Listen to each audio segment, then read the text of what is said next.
Okay, so we're here in Greenwich at the Royal Observatory, and currently I am standing on the Prime Meridian.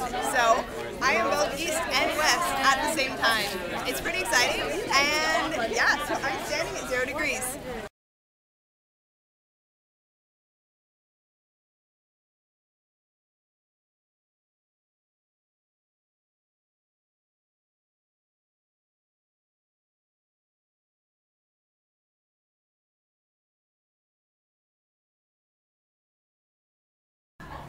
So we're going to go into Flamsteed House where there is time galleries.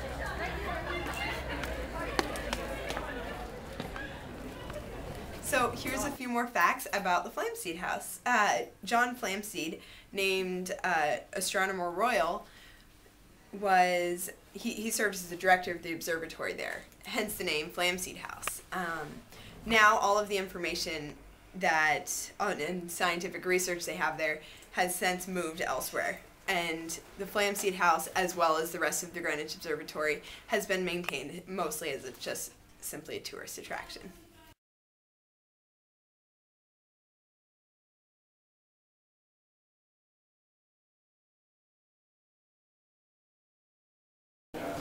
Okay, so here we have the royal decree from Queen Anne, which was stating that 20,000 pounds would be awarded to whoever could solve the navigation problem. So there was lots of people who started working on it, including mostly astronomers. John Harrison was about the only one who tried to actually use the clock for it. But yeah, 12,000 pounds back in the day was a lot of money. It's equivalent of about $12 million today.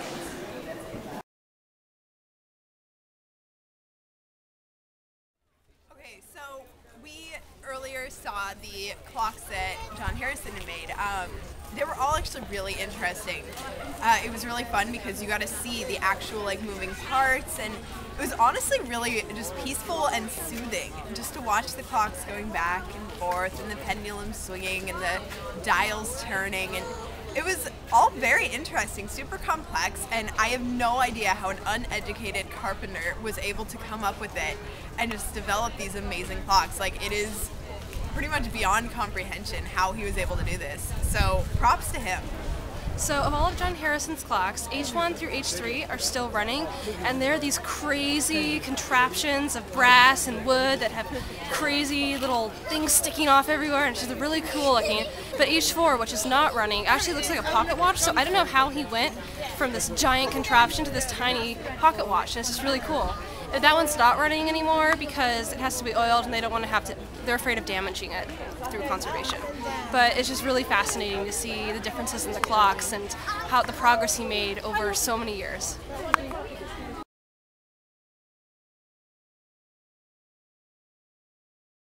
Oh, look at that! Got it. Did he get it all? That was pretty cool. So we just saw the ball drop that signals 1 o'clock here, and in the days of sailing ships, sailors would set their watches by that, and it is very interesting. So the ball is red so sailors can see it, and it is dimpled because it is made of paper mache.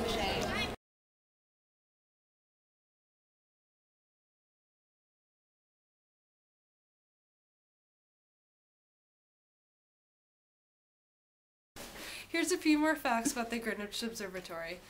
The Greenwich Observatory was commissioned in 1675 by King Charles II, and the original part of the observatory was designed by Sir Christopher Wren. And this was the first purposely built scientific building in all of Great Britain. Yeah, so we're obviously up really high on a hill. It was definitely not quite a fun walk up that hill, but once you get up here, Greenwich Observatory is fantastic and amazing up here. They put it up high so that the ball could be seen from the Thames River, so sailors could set their clocks at 1. And I don't know, it's just really awesome being up here and getting to observe history and longitude navigation and all that.